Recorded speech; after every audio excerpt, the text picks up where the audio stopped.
Hello everyone, I am Pallavi Mishra and welcome back to my channel Learn to Teach. So today we are going to do Kanpur University B.Ed Semester 2 paper number 1 pedagogy of physical science. इसका आज हम लोग करने वाले हैं chapter 3। इससे पहले के 2 चैप्टर्स मैंने अपलोड कर दिए हैं वीडियोस। आई होप कि आपने देख लिए हैं, अगर नहीं देखे हैं तो वीडियो का लिंक डिस्क्रिप्शन बॉक्स में है। ठीक है, तो ये आपका ऑब्जेक्टिव पेपर होता है, उसके अकॉर्डिंग हम लोग ये पेडागोजी की सीरीज़ कर रहे हैं। आज हम करेंगे Bloom taxonomy and revised Bloom taxonomy. बहुत इंपॉर्टेंट चैप्टर है ये आपका, और ये पेडागोजी किसी भी पेडागोजी, चाहे मैथ्स की हो या बायो की हो, जहाँ भी पेडागोजी आएगी वहाँ पे ब्लूम टेक्सोनॉमी का नाम आता ही आता है। हर पेडागोजी के लिए बहुत इंपॉर्टेंट है, और इसके जो मेन पॉइंट्स हैं वो यहाँ पर सब मैं लिख कर लाई हूँ। तो चीज़ों को आप देखते चलिएगा, समझते चलिएगा, और इससे आपको क्वेश्चंस एग्जाम में देखने को मिलते ही मिलते हैं। ऐसे ये टॉपिक स्किप नहीं होता है। ठीक है, तो चलिए स्टार्ट करते हैं। इससे पहले अगर आप मेरे चैनल पर नए हैं तो please subscribe the channel and also press the bell icon so that you will get the notification for upcoming videos. चलिए स्टार्ट करते हैं। तो ब्लूम, BS ब्लूम, हमने लास्ट वीडियो में पढ़ा था teaching aims and teaching objectives के बारे में। ठीक है, तो टीचिंग एम्स तो जो हमारे ब्रॉड होते हैं पूरी एजुकेशन को लेकर, लेकिन टीचिंग ऑब्जेक्टिव्स क्या होते थे, उस पर्टिकुलर टॉपिक को जो आपको क्लास में टीचर पढ़ाता है तो वहाँ पर एक ऑब्जेक्टिव होता है। ठीक है, तो उसी टीचिंग ऑब्जेक्टिव से लर्निंग ऑब्जेक्टिव्स जुड़े होते हैं। ठीक है, तो ये यहाँ पर ब्लूम जो थे हमारे BS ब्लूम, उन्होंने एक टैक्सोनॉमी बनाई, में से एक पूरा सिस्टम बताया था ऑफ एजुकेशनल ऑब्जेक्टिव्स का, जो हमारे एजुकेशन के ऑब्जेक्टिव्स होते हैं। तो यहाँ से भी क्वेश्चन आ जाता है कि ब्लूम्स की टैक्सोनॉमी किस पर बेस्ड थी, एजुकेशनल ऑब्जेक्टिव्स पर बेस्ड थी। Doctor BS Bloom accepted education as a triangular process. ठीक है, the poles are objective, poles यहाँ पर होगा। ठीक है, are objective learning experiences and change in behaviour, मतलब आपका क्या ऑब्जेक्टिव है टीचिंग लर्निंग के लिए, उसके बाद कैसा एक्सपीरियंस हो रहा है, और साथ में चेंज इन बिहेवियर। तो इन्होंने बोला ये ट्राइएंगुलर प्रोसेस है एक। ठीक है, यहाँ पर ऑब्जेक्टिव आप लर्निंग लिख सकते हैं, यहाँ पर एक्सपीरियंसेस, यहाँ पर चेंज इन बिहेवियर। ओके, तो ये ट्राइएंगुलर प्रोसेस है, ये भी याद रखना है कि BS ब्लूम ने ये बात कही है। He emphasized that achievement test should be object centered rather than content center। ये एक इनकी बात है जो मैंने लिख दी है, कहीं कहीं ऑब्जेक्टिव में क्वेश्चन आ जाता है। ठीक है, तो वो इन्होंने बताया कि जो अचीवमेंट टेस्ट होते हैं, भाई जब आपके टीचिंग लर्निंग प्रोसेस होता है उसके बाद एक टेस्ट जो लास्ट में लिया जाता है अचीवमेंट टेस्ट, तो वो ऑब्जेक्टिव सेंटर्ड होना चाहिए रेदर देन कंटेंट सेंटर, कि जो आपकी एजुकेशन का एक ऑब्जेक्टिव है उसको पूरा, उसके इर्द गिर्द घूमना चाहिए, ना कि जो आपने कंटेंट बनाया है वो बच्चे को अच्छे से आ जाए, इस पर फोकस्ड होना चाहिए। क्लियर, तो चलिए आगे देखते हैं। Bloom's taxonomy is a framework developed by Benjamin Bloom in 1956। अब आपको इस ईयर को याद रखना है, कब उन्होंने बनाया था, 1956 में।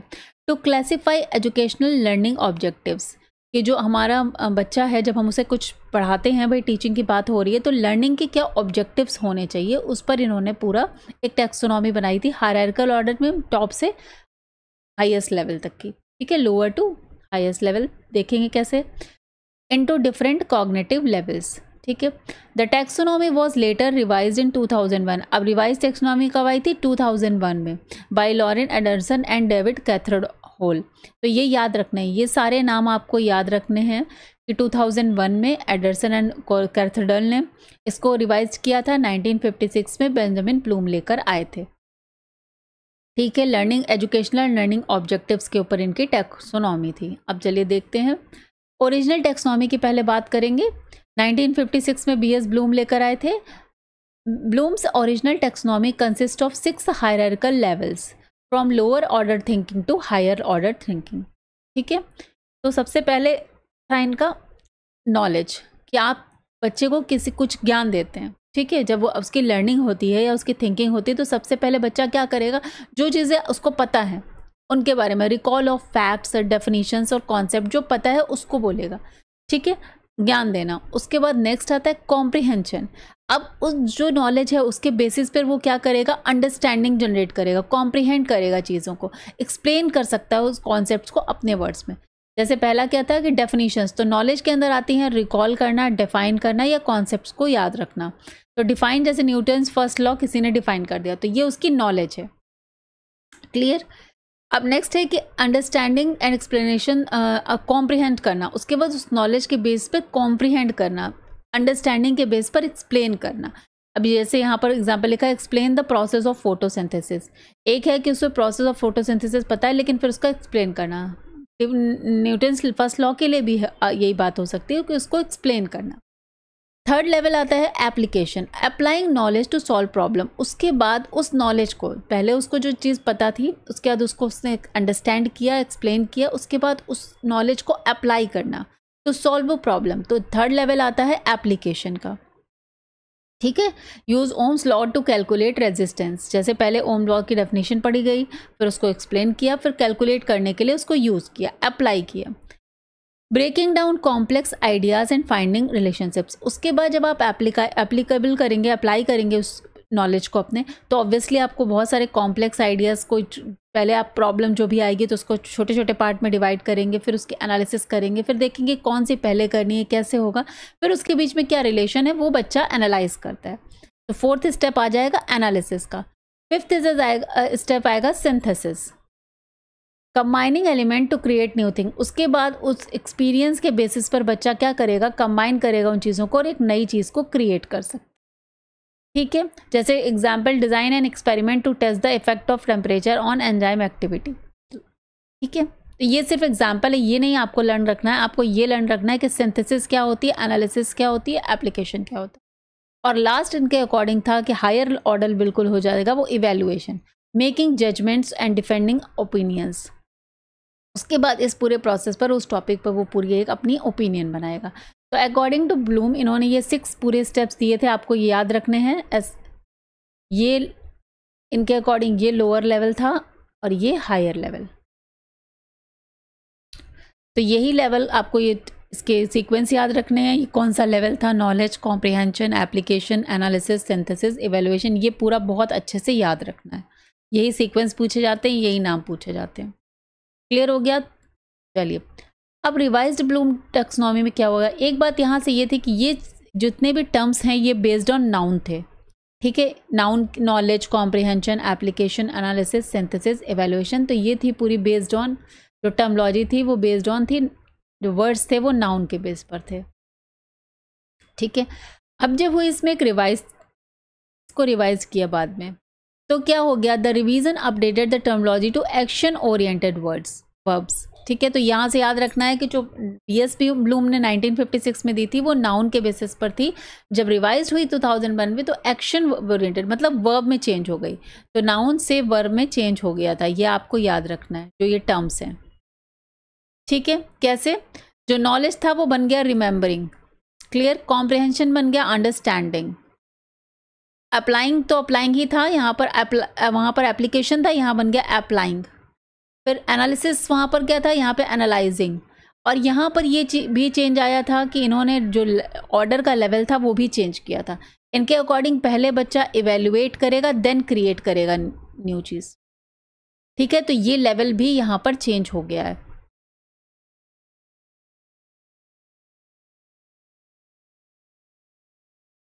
तो देखना है ध्यान से कि जो रिवाइज्ड ब्लूम की टैक्सोनॉमी है 2001, जो मैंने बताया कैथेड्रल और एडरसन ने इसको रिवाइज किया था, उनके अकॉर्डिंग इन्होंने नाउन से वर्ब में टर्मोलॉजी को चेंज कर दिया है। जो लेवल्स बताए हैं इन्होंने बताया, नॉलेज जो था वो बन गया remembering, retrieving facts and concepts.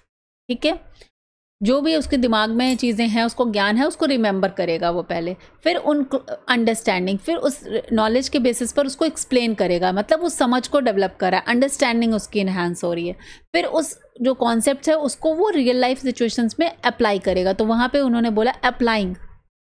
Fourth आता है हमारा एनालिसिस। उसके बाद अप्लाई करने के बाद क्या एनालिसिस उसकी आ रही है कि जब उसने अपने नॉलेज को वहाँ पर अप्लाई किया तो फिर जो रिजल्ट आ रहा है उसको वो एनालिसिस करेगा। आफ्टर दैट वो एवेल्युएटिंग, इन्होंने यहाँ पर ये 5th और 6th स्टेज को चेंज किया है, आपको ध्यान रखना है। ठीक है, तो इवेल्युएटिंग आया है जस्टिफाइंग डिसीजंस एंड ओपिनियन। ठीक है, तो यहाँ पर उसके बाद वो अपने ओपिनियन और जो डिसीजंस लेगा उसको जस्टिफाई करेगा, और लास्ट में आता है क्रिएटिंग। उसके बाद वो प्रोड्यूसिंग ओरिजिनल वर्क, उसके बाद वो कुछ नई चीज़ को क्रिएट करेगा। क्लियर हो गया? तो आई होप ये चीज़ें क्लियर हो गई। एग्जाम्पल्स में भी लिखा हुआ है, लाइक रिमेंबर में list the states of matter, उसके बाद describe the function of heart in circulation, solving a quadratic equation application होगा। फिर डिफ्रेंशिएट कर ले वो renewable and non renewable energy में, ये एनालिसिस कर पाएगा वो। फिर evaluating critique the effectiveness of a scientific theory, evaluate करे। और लास्ट में develop a model of an eco friendly home. तो ये सारे एग्जाम्पल्स हैं, क्रिएटिंग, इवेल्युएटिंग, एनालाइजिंग, अप्लाइंग और अंडरस्टैंडिंग और रिमेम्बरिंग। अगेन आपको याद रखना है कि ये ऑर्डर ऐसा है, इधर लोअर है और इधर हाई है। क्लियर? चलिए एक बार की डिफरेंसेस देखेंगे और एक बार इसका रिवीजन करेंगे। बहुत इंपॉर्टेंट है ये ब्लूम टैक्सोनॉमी और हर बार आती ही आती है। ठीक है, तो 1956 में क्या हुआ था, यहाँ से ऑर्डर चल रहा है ऐसा, ये लोअर लेवल है और ये हायर लेवल है। 1956 के according knowledge, comprehension, application, analysis, synthesis and evaluation. But 2001 में क्या हुआ, ये एक्सचेंज हो गया। जो सिंथेसिस था वो चला गया क्रिएट में की ओर और इवेल्युएशन जो है वो इवेल्युएट की ओर चला गया। ठीक है, तो remember, understand, apply, analyse, evaluate and create. Clear? और चेंज किससे हो गया, नाउन टू वर्ब में। ओके, ये 1956 में आया, ये 2001 में आया। चलिए आगे देख लेते हैं। Bloom taxonomy of objectives based on various domains. अब देखिए इसमें 3 डोमेन थे, ये याद रखना है कि इनकी जो टैक्सोनॉमी थी वो 3 डोमेन में आई थी, cognitive, affective and psychomotor. Clear? आपने जो अभी ये पढ़ी है ऊपर जो ये बताई थी, ब्लूम ने इसके बारे में दी थी, ये कॉग्निटिव लेवल की टैक्सोनॉमी थी। जो ब्लूम ने 3 डोमेन बताए, उसके बाद जो कॉग्निटिव लेवल है उसको उन्होंने पूरा एक्सप्लेन किया था। ठीक है, देखिए यहाँ पर मैंने बताया था learning objectives into different cognitive level. Clear? तो कॉग्निटिव लेवल को इन्होंने फिर एक्सप्लेन किया था, लेकिन जो डोमेन इनका था वो तीनों डोमेन की बात करी थी इन्होंने, कॉग्निटिव, अफेक्टिव एंड साइकोमोटर। और इसको 3H के नाम से भी जानते हैं, head, heart and hand. Cognitive is for head, affective is for heart and psychomotor is for hand. Okay, तो ये याद रखिएगा, कभी कभी 3H क्या होता है यही पूछ देते हैं ऑब्जेक्टिव क्वेश्चंस में। अब मैं यहाँ पर एक कंपैरेटिव आपको टेबल बना के लाई हूँ, आपको चीज़ें बहुत आसान से याद हो जाएंगी और ये चीज़ ही याद रखनी है, मेन तो आपका यही है, वो तो मैंने समझाने के लिए पूरा लिखा हुआ है, ये टेबल पूरी आपको दिमाग में बैठा लेनी है। सबसे पहले कि ब्लूम टैक्सोनॉमी के डोमेन तो 3 थे, कॉग्निटिव, अफेक्टिव एंड साइकोमोटर। ठीक है, उसके बाद ब्लूम ने जो है वो कॉग्निटिव डोमेन को ही पूरा एक्सप्लेन किया, जो हमने अभी पढ़ा कि 1956 में उन्होंने किया कलेक्शन ऑफ इंफॉर्मेशन नाउन के बेसिस पर, knowledge, comprehension, application, analysis, synthesis and evaluation. Correct? इसके बाद फिर अगेन कॉग्निटिव डोमेन जो है वो रिवाइज हुआ, एडरसन एंड क्रैथहोल ने इसको रिवाइज किया, ये नाम याद रखने हैं आपको। 2001 में वर्ब में चेंज कर दिया, remembering, understanding, applying, analysing, evaluating and creating. और यहाँ पर ये जो इंटरचेंज हुआ था ये भी आपको याद रखना है। क्लियर? चलिए अब यहाँ पर 3 डोमेन की बात हुई थी, तो अफेक्टिव डोमेन की बात आती है, ये भी याद रखना है। 1964 में अफेक्टिव डोमेन को जो है कि चीज़ों को एक्सप्लेन किया था क्रैथहोल, ब्लूम एंड मेसिया। इसमें तीनों का नाम इंपॉर्टेंट है, ये तीनों का नाम पूछा जाता है। ठीक है, अब इन्होंने अफेक्टिव डोमेन के बारे में क्या एक्सप्लेन किया था, देखिए जितनी ज़रूरत की इंफॉर्मेशन है मैंने यहाँ पर वही लिखी हुई है, आपको ये पैटर्न याद होना चाहिए। ये लोअर लेवल है और ये हायर लेवल है। ठीक है, तो ये पैटर्न आपको याद रखना है। सेम यहाँ भी है, ये ऊपर वाला लोअर और नीचे वाला हायर। तो जितनी आपके ऑब्जेक्टिव टाइप क्वेश्चंस के अकॉर्डिंग ज़रूरत है मैंने वही चीज़ इन्फॉर्मेशन यहाँ पर लिखी हुई है। तो अब इसका आपको ये सीक्वेंस याद रखना है। सबसे पहले रिसीविंग होती है, इसी से कंपेयर करेंगे। रिमेंबरिंग मतलब अफेक्टिव डोमेन में क्या आता है, मतलब आप बच्चा हार्ट से क्या सोच रहा है, आप इमोशन से, फीलिंग से समझिए कि ये तो हो गया दिमाग के लेवल पर कॉग्निटिव। अब हार्ट में अफेक्टिव डोमेन क्या है, वो क्या क्या चीज़ उसकी अफेक्ट हो रही है। जैसे सबसे पहले उसने कुछ नॉलेज लिया तो उसने कुछ रिसीव किया, फिर उसके बेसिस पे वो रिस्पॉन्ड करेगा, फिर उसकी वैल्यू करेगा कि क्या है मतलब वो एग्जैक्टली, फिर कॉन्सेप्चुअलाइजेशन आता है, फिर ऑर्गेनाइज करके फिर कैरेक्टर फॉर्मेशन। क्लियर? तो ये उसके अफेक्टिव डोमेन में क्या क्या चेंजेस आते हैं जब वो एक लर्निंग और रीचिंग लर्निंग ऑब्जेक्टिव से गुजरता है, टीचिंग लर्निंग प्रोसेस से। तो उस लर्निंग प्रोसेस में उसकी अफेक्टिव डोमेन में क्या क्या चेंज आते हैं वो यहाँ पर है। सबसे पहले रिसीविंग, फिर रिस्पॉन्डिंग, फिर वैल्यूइंग, फिर conceptualisation, organisation, character formation. Okay, clear? Next आता है साइकोमोटर डोमेन। अभी बात की हैंड की कि जब वो लर्निंग प्रोसेस में होता है तो अब इसके साइकोमोटर डोमेन में कैसे कैसे चेंजेस होते हैं वो देखते हैं। ये दिया था सिम्पसन ने 1969 में। जितनी इंफॉर्मेशन है बहुत इंपॉर्टेंट है, क्वेश्चन हर किसी से आया हुआ है, ठीक है। तो देखिए related to behaviour, work and experiences, ये था related to heart and emotions, ये था कलेक्शन ऑफ इंफॉर्मेशन या नॉलेज या ब्रेन से कह सकते हैं, ठीक है, थिंकिंग मतलब। इसमें क्या है, साइकोमोटर डोमेन में सबसे पहला है इम्पल्शन, फिर मैनिपुलेशन, फिर कंट्रोल, फिर कोऑर्डिनेशन, फिर नेचुरलाइजेशन एंड लास्ट में हैबिट फॉर्मेशन। आपको यही सारे स्टेप्स याद रखने हैं जो इनके कंपोनेंट है, ठीक है। कि सबसे पहले जब बच्चा कुछ सीखता है तो इम्पल्शन, उसमें कुछ इम्पल्शन होगा भाई, नर्व्स में साइकोमोटर की बात हो रही है, फिर मैनिपुलेशन, फिर उस पर कंट्रोल आ जाएगा, फिर कोऑर्डिनेट कर लेगा उन चीज़ों को, फिर नेचुरलाइजेशन मतलब नेचुरली उसके ऑब्जॉर्व हो जाएगा, और लास्ट में हैबिट उसकी फॉर्मेशन हो जाएगा, वो लर्निंग के बेसिस पे उसकी आदत बन जाएगी। क्लियर हो गया? ओके, तो चलिए देखते हैं नेक्स्ट। यहाँ से ब्लूम टैक्सोनॉमी आपकी क्लियर हो गई है, ठीक है। ये अच्छे से आप याद कर लेंगे, बहुत इंपॉर्टेंट है ये सारी जितने मेन देखिए मैंने मेन पॉइंट ही आपको बताए हुए हैं, इतना ही आपको, और इसमें से कुछ भी स्किप नहीं करना है, पूरा आपको पढ़ के जाना है, आपको क्वेश्चंस यहीं से देखने को मिलेंगे। चलिए moving to the next, chapter number 4 यहाँ पे देख लेते हैं, writing instructional objectives in behavioural term, ठीक है। तो ये बिहेवियर अप्रोच आती है यहाँ पर ऑब्जेक्टिव्स की। अभी आपने कॉग्निटिव अप्रोच देखी थी, ठीक है, जो ब्लूम ने दी थी, उसके अलावा कॉग्निटिव अप्रोच थी, साइकोमोटर डोमेन था, और वो अफेक्टिव डोमेन्स था, ठीक है। तो अब यहाँ पर देखेंगे हम लोग बिहेवियरल अप्रोच, ये किसने दी है आपको, जो मेन चीज़ें याद रखनी है वही मैंने यहाँ पर लिखी हुई हैं। देखिए रॉबर्ट मैगर्स अप्रोच है 1962 में इन्होंने दी थी, बिहेवियरल ऑब्जेक्टिव अप्रोच, क्लियर, ये आपको याद रखना है। According to Mager's approach action verbs are use to write objectives in behavioural terms like cognitive and affective domain. तो इनके अकॉर्डिंग जो बच्चा जो है जब कुछ सीख रहा है तो उसके बिहेवियर में चेंज आ रहा है, ठीक है। तो इन्होंने बताया कि बिहेवियर में जो चेंज आ रहा है, और पहली बात तो ये याद रखना है कि बिहेवियरल ऑब्जेक्टिव है इनका। दूसरा जो एक्शन वर्ब्स को बताया इन्होंने कॉग्निटिव और अफेक्टिव डोमेन को, उनके बिहेवियर चेंज के लिए बताया था। जैसे कि की फीचर्स क्या थे, use observable and measurable actions, emphasise 3 components. अब इनके 3 कौन से कंपोनेंट थे, एक तो परफॉर्मेंस पर, कंडीशंस पर और क्राइटेरिया पर।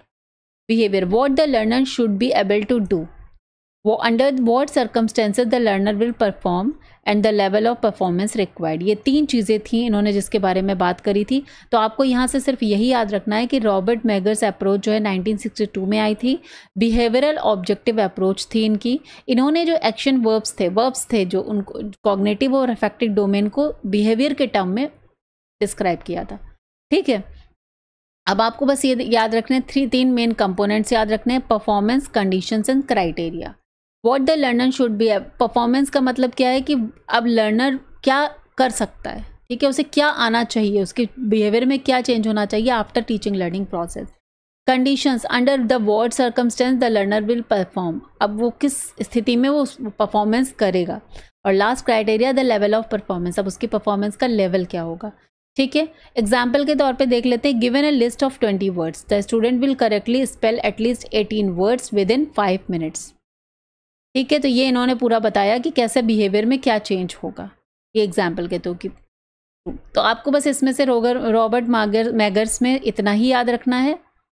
नेक्स्ट आते हैं एक नॉर्मन ग्रोलैंड्स अप्रोच, इन्होंने 1970 में दी थी। इनकी अप्रोच थी जनरल ऑब्जेक्टिव्स अप्रोच, ठीक है। Main idea start with broad general objectives with specific behaviour to demonstrate learning process. 2 steps process इन्होंने बताया था, उन्होंने जैसे 3 स्टेप बताया, इन्होंने 2 स्टेप बताया। Write a general objective, broad and skill of understanding, और स्पेसिफिक लर्निंग, मेजरेबल बिहेवियर्स। तो इन्होंने बताया 2 चीज़ें होती हैं, एक तो अंडरस्टैंडिंग होती है, किसी भी चीज़ को सीखने में जनरल ऑब्जेक्टिव है कि वो समझ जाए, और दूसरा स्पेसिफिक लर्निंग आउटकम में क्या है कि जो भी वो चेंज आता है उसके बाद उसको मेज़र किया जा सके, आफ्टर टीचिंग लर्निंग प्रोसेस उसको मेज़र कर पाए, ठीक है। इनके बारे में आपको इतना ही याद रखना है। और मोर फ्लेक्सिबल देन मेगर्स अप्रोच, अगर ये आ जाता है कहीं कंपैरिजन में पूछ लेते हैं तो ये इनकी फ्लेक्सिबिलिटी मेगर के अप्रोच से ज़्यादा थी, क्लियर। चलिए नेक्स्ट देख लेते हैं। नेक्स्ट क्या है आपको पढ़ना है, रॉबर्ट मिलर्स अप्रोच। इन्होंने 1962 में रॉबर्ट मिलर्स ने अप्रोच दी थी। देखिए आपको अंदर से कुछ इतना नहीं आता है, ऑब्जेक्टिव पेपर है, आपको यही पूछ लेंगे कि रॉबर्ट मिलर अप्रोच कब दी गई थी या किस पर दी गई थी। तो Miller method is use for objectives of psychomotor domain in behavioural terms, ठीक है। Meagher's approach, cognitive and psychomotor domain of pupils' behavior was neglected. In this approach, Miller have emphasized skill analysis. तो इन्होंने किस पर emphasize किया था? skill analysis पे किया था, मतलब cognitive और psychomotor domain को इन्होंने इतना महत्व तो नहीं दिया था, इन्होंने skill पर emphasize किया। तो यहाँ से आपको बस इतना ही याद रखना है कि रॉबर्ट मिलर 1962 में बिहेवियरल टर्म्स में साइकोमोटर डोमेन पे इन्होंने ऑब्जेक्टिव्स पे बात की थी। क्लियर? चलिए moving to the next point, ये है RCEM अप्रोच 1972। इसका फुल फॉर्म आ जाता है, 1972 की अप्रोच है, ये आ जाता है regional college of education Mysore in India. ये याद रखना है, इसका फुल फॉर्म आपको याद रखना है, आता ही आता है, 2-3 बार से आया हुआ है। इसके अलावा देखिए, this approach gives emphasises mental abilities and mental process. आपको जितना मैंने ये हाईलाइट किया हुआ है यही दिमाग में रखना है कि इन्होंने मेंटल एबिलिटीज और मेंटल प्रोसेस की बात की थी rather than टर्मिनल बिहेवियर, क्योंकि इससे पहले सारी क्या हो रही थी जो हमने पढ़ी वो बिहेवियरल के टर्म में अप्रोचेस थी। तो चलिए देखते हैं इनकी की फीचर्स क्या थे। Content based objective rather than behaviour based, तो इन्होंने कंटेंट बेस्ड की बात की थी। Develop for teacher education programme in India, इन्होंने टीचर एजुकेशन RCEM जो ये regional college of education Mysore था, इसने टीचर एजुकेशन प्रोग्राम को डेवलप किया था। ये याद रखना है आपको, आ सकता है कि टीचर एजुकेशन प्रोग्राम किसने डेवलप किया, 4 ऑप्शंस होंगे, उसमें RCEM होगा, आप उसे सेलेक्ट करेंगे। इसके बाद आता है कैरेक्टराइज ऑब्जेक्टिव इनटू 4 टाइप्स। 17 सब कैटेगरीज इन्होंने दी थी और 4 टाइप्स में, जैसे ब्लूम ने क्या किया था, 6 टाइप दिया था। ब्लूम ने कितने में किया था, 6 टाइप्स में किया था। इन्होंने कितने में किया, उसी को 4 टाइप्स में कर दिया। एंड नॉलेज, अंडरस्टैंडिंग, एप्लीकेशन, उसके बाद सीधे इन्होंने क्रिएटिविटी को ऐड कर दिया, एनालिसिस, सिंथेसिस और इवैल्यूएट को इसी के अंदर ऐड कर दिया। ठीक है, तो ये चीज़ आपको याद रखनी है। जो ब्लूम वाली टेक्सोनॉमी थी जिसमें रिवाइज वाले में क्रिएटिविटी लास्ट हायर ऑर्डर था, है ना, हमने अभी पढ़ा था, तो बस उसी के अंदर इन्होंने एनालाइज, सिंथेसिस और इवैल्यूएट को ऐड कर दिया। नॉलेज से क्या होता है, रिकॉल फैक्ट, फिर अंडरस्टैंडिंग से explain concepts, application use concepts in real life, and creativity से एनालाइज, सिंथेसिस एंड इवैल्यूएट, तीनों को क्रिएटिविटी में डाल दिया। Example, student will explain the process of photosynthesis and apply the concept to real world environmental issues. ठीक है, जब उसको पता चल गया कि फोटोसिंथेसिस के लिए सनलाइट इतनी इंपॉर्टेंट है या प्लांट हमारे लाइफ के लिए कितने इंपॉर्टेंट है, तो फिर इन सारी चीज़ों के नॉलेज लेने के बाद, अंडरस्टैंड कॉन्सेप्ट को समझने के बाद उसको अपने रियल वर्ल्ड में अप्लाई कर पाएगा। क्लियर हो गया? तो यहाँ से हमने आज बहुत इंपॉर्टेंट टॉपिक्स कवर किए हैं, instructional objectives in behaviour term and Bloom taxonomy. आप ये सारी चीज़ें बहुत ध्यान से 2-3 बार देखकर पढ़ लीजिएगा, बहुत इंपॉर्टेंट है, क्वेश्चन आता ही आता है, प्रीवियस ईयर पेपर से भी आप चेक कर सकते। ठीक है, चलिए मिलते हैं नेक्स्ट वीडियो में। यहाँ से आपकी यूनिट 1 कंप्लीट हो गई है फिजिकल साइंस की, अब हम नेक्स्ट वीडियो से यूनिट 2 स्टार्ट करेंगे। चलिए, see you in the next video, till then bye bye, take care, have a nice day, thank you.